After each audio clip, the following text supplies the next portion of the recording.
Assalamualaikum warahmatullahi wabarakatuh. Perkenalkan, nama saya Anggi Yuliani, NIM 2294202003 dari semester 6 Program Studi Kewirausahaan Universitas Nahdlatul Ulama Lampung. Di sini saya sedang melaksanakan program kuliah kerja nyata atau biasa disebut dengan KKN di Desa Braja Harjosari. Sekarang saya sedang berada di kediaman rumah Bapak Yanto selaku pemilik usaha madu kelanceng. Saya akan mengajak teman-teman semua untuk melihat bagaimana sih produksi madu kelanceng itu dari awal hingga cara pemasarannya. Salah satu pengurus dari kelompok tani hutan. Kelompok tani hutan ini adalah sebuah kelompok yang terdiri dari 25 anggota yang dibentuk oleh Balai Taman Nasional Waikambas pada tahun 2017. Apa yang menjadi alasan Bapak untuk memilih produksi madu kelanceng sebagai usaha rumahan, Pak? Ya, jadi memang sebelumnya itu KTH itu jenis usahanya bukan kelanceng ya. Dari awalnya kita budidaya ikan, karena budidaya ikan ternyata perlu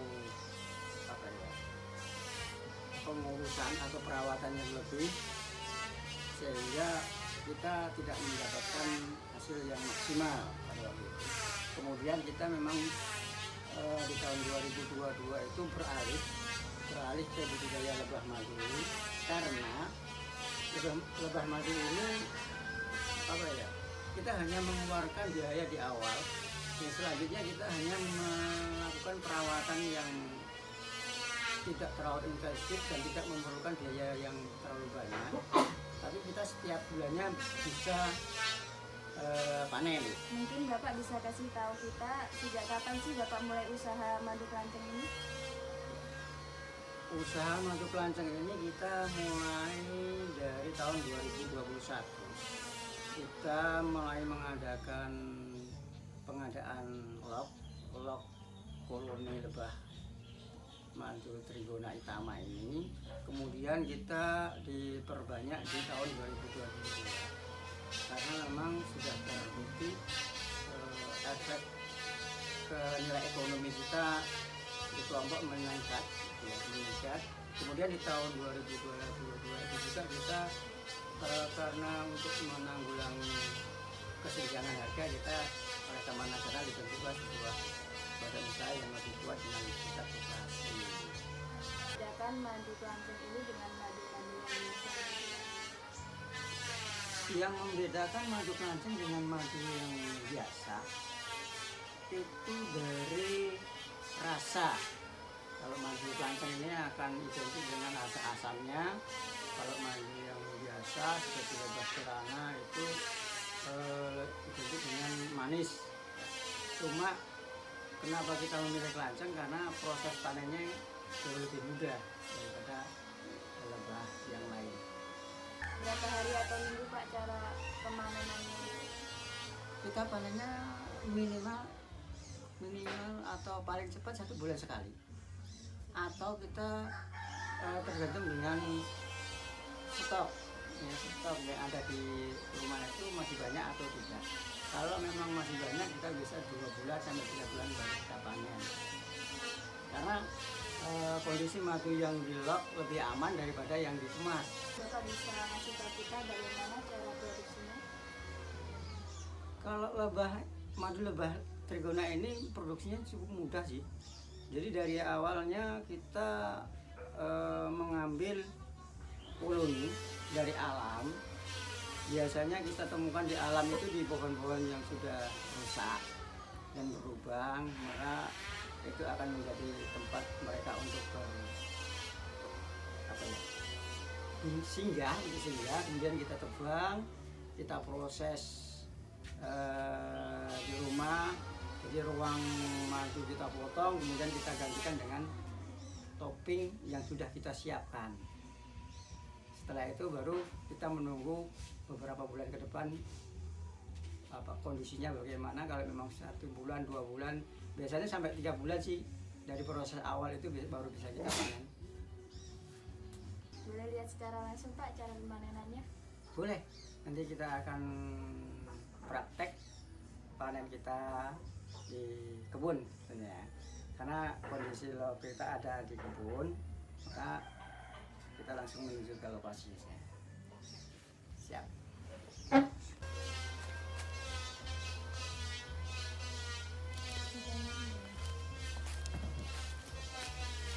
Ini kenapa saya pindahkan, supaya lebah ini tidak terlalu banyak yang di sini.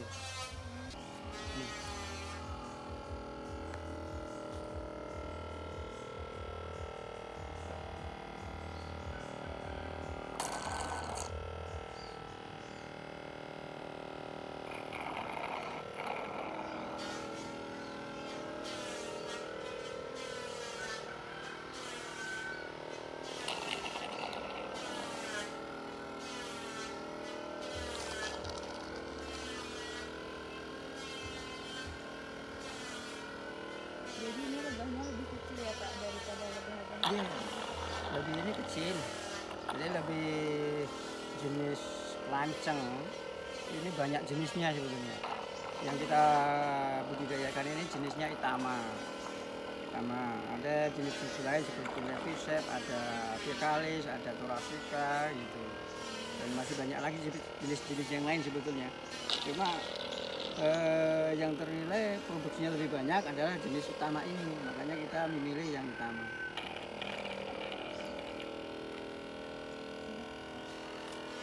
Kategori bunganya lengkap, ya lengkap itu ya ada.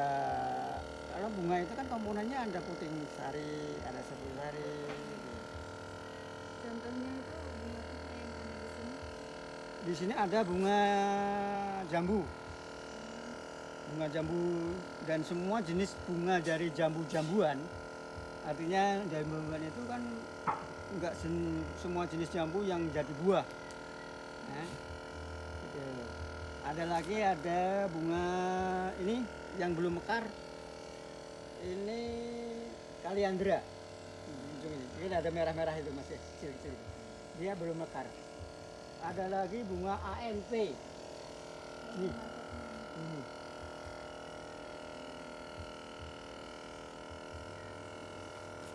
Termasuk bunga apa ya? Pisang.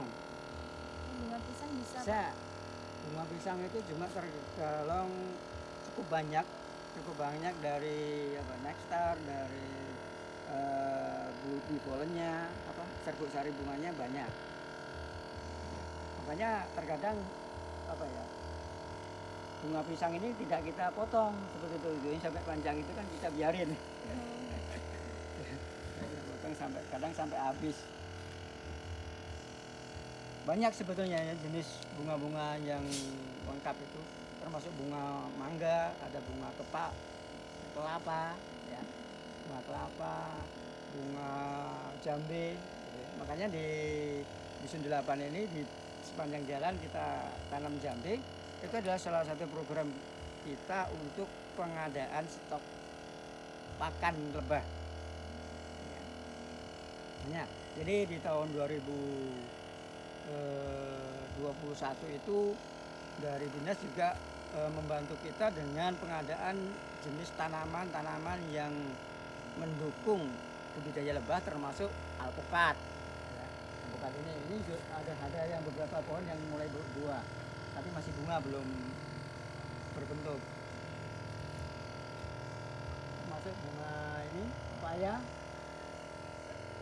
Ini bukan hidup dengan sendirinya, kita tanam ya, kita tanam karena memang bunga pepaya ini dia tidak pernah berhenti ya.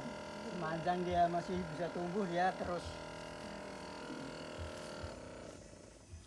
Dasar kami banyak yang belum pas ataupun tidak cocok.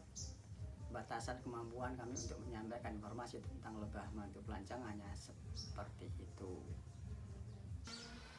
Jika teman-teman ingin memesan atau membeli, bisa langsung hubungi kontak di bawah ini atau bisa langsung datang ke rumah Bapak Yanto yang berada di Desa Braja Harjosari, Kecamatan Braja Selebah, Kabupaten Lampung Timur, tepatnya di Dusun 8. Di sini saya Anggi Wiyani pamit undur diri. Saya akhiri. Wassalamualaikum warahmatullahi wabarakatuh.